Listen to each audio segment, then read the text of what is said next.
सुरगाणा तालुक्यातील सुरगाणा ते अलंगुण रस्त्यावरील जामुन माथा गावाच्या शिवारात गुरुवारी पहाटे 5:30 वाजेच्या दरम्यान गोवंशीय 12 जनावरे व 4 चाकी वाहन पोलिसांनी जप्त केले. पोलिसांना मिळालेल्या गोपनीय माहितीच्या आधारे गो तस्करी होणार असल्याची माहिती प्राप्त झाली होती.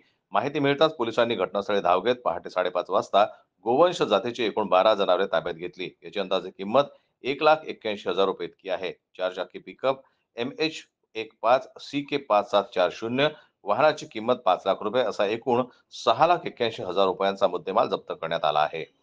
गोवंशाची जनावरे ही वणी येथील गोशाळेत रवाना करण्यात आली आहेत. संशयित आरोपी अंधाराचा फायदा घेत वाहन रस्त्याच्या कडेला लावून जंगलात फरार झाला.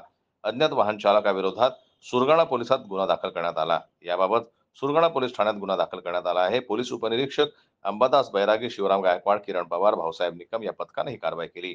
याबाबत पोलीस निरीक्षक राहुल मोरे यांच्या मार्गदर्शनाखाली सहाय्यक पोलीस उपनिरीक्षक तुळशीराम चौधरी, मांगू भोये तपास करत आहेत. जन्मत लाईव्ह न्यूज करता लक्ष्मण बागुल यांची रिपोर्ट, बोरगाव.